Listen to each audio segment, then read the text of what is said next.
සුබ දවසක් ප්‍රාර්ථනා කරනවා හැමෝටම.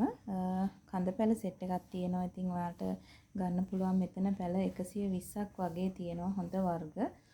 ඉතින් අලුත් තවානකට අලුතෙන් ව්‍යාපාරයට සම්බන්ධ වෙන කෙනෙකුට ගොඩාක් වටිනා පැල ටිකක්. ඉතින් මේ විදිහට තමයි මේ පැල තියෙන්නේ. ඔක්කොම කඳ පැල. ඉතින් සයිස් එකෙන් එක එක ඒ කියන්නේ හැම එකක්ම එකම සයිස් නෙමෙයි. ඒ නිසා මේ ඩෙලිකාට පැලයක්. මෙන්න මේ විදිහට මුල් තියෙන්නේ මේකේ.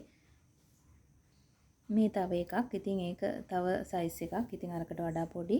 ඒ වුණාට ඉතින් හරිම සාධාරණ මිලකට ඔයාලට මේ පැකේජ් එක ගන්න පුළුවන්. පැල 120ක් තියෙනවා මෙතන. ඉතින් මම මිල සඳහන් නොකර ඉන්නම් මේක තව පාරක් සේල් කරන කෙනෙක් ගත්තොත් මේක මේ පැල ටික දැක්කහම ඉතින් ඒක හරියන්නේ නැහැ කියලා හිතුව නිසා මම මිල සඳහන් කරන්නේ ඕනි කෙනෙක් ඉන්නවා නම් කෝල් එකක් දාන්න. ඉතින් US බිලියන් මෙන්න මේ වගේ පැල මෙන්න මේ වගේ මේ විදිහට හොඳට මුල් තියෙන පැල. ඉතින් මෙතන මල් තියෙන ගස් 20කට වැඩි ප්‍රමාණයක් තියෙනවා. ඉතින් මේ විදිහට මෙන්න මේ වගේ ලිවියම් ඔරෙන්ජ් තියෙනවා. නැනෝ රෙඩ්, කැසනෝවා, සිසෝ මේ විදිහට කාවා, බ්ලැක් නයිට්, ඩෙකෝ වයිට් මේ විදිහට. ඉතින් හරිම නිරෝගී ලස්සන පැල සෙට් එකක්. ඉතින් මේ පැල 120 එක්කෙනෙකුට ගන්න පුළුවන්. මතක් කරනවා ඉතින් මේක වෙන් කරලා දෙන්නේ නැහැ. මේ ටික ඔක්කොම එක්කෙනෙකුට තමයි දෙන්නේ. ඉතින් මේ ටික අලුත්ම කෙනෙකුට ගොඩාක් වටිනාකමක් එකතු වෙයි. ගොඩක් සාධාරණ මිලකට ඉතින් ඔයාලට ගන්න පුළුවන්. ඒත් එක්කම තියෙනවා පොඩි පැල සෙට් එකක්. ඉතින් මෙතන පැල 150ක් වගේ ප්‍රමාණයක් තියෙනවා. ඉතින් එක එක සයිස් එකෙන් පැල තියෙන්නේ.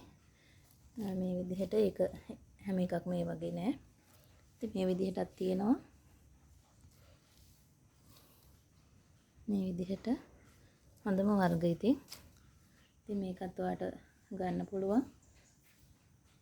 හොඳට වීඩියෝ එක බලලා ඔක්කොම කඳ පැල මුල් අද්දපු පැල නෙමෙයි. ඒ නිසා හදා ගන්න පුළුවන් කෙනෙක් අනිවාර්යයෙන් මැසේජ් එකක් දාන්න.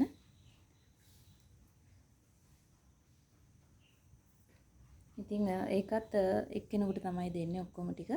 ඒ නිසා මේ ඒකට හේතුව තමයි මේකේ තියෙන වාසිය හරියට දෙන්නෙකුට තුන් දෙනෙකුට බෙදන්න අමාරු නිසා තමයි ඔක්කොම එක පැල සෙට් එකක් එක්කෙනෙකුට දෙන්නේ. ඒ නිසා ඉතින් හොඳ වර්ග සමහර ඒවා එකක් තියෙන අවස්ථා තියෙනවා. එතකොට බෙදන්න ගියහම ප්‍රශ්නයක් වෙන නිසා තමයි ඉතින් එක්කෙනෙකුට දෙන්නේ. ඉතින් ඔන්න පැල සෙට් දෙක මේ ටික මේ විදිහට. ඉතින් මැසේජ් එකක් දාන්න අද කුරිය කරනවා. ඉතින් සුබ දවසක් ගිහිල්ලා ඉන්න හැමෝටම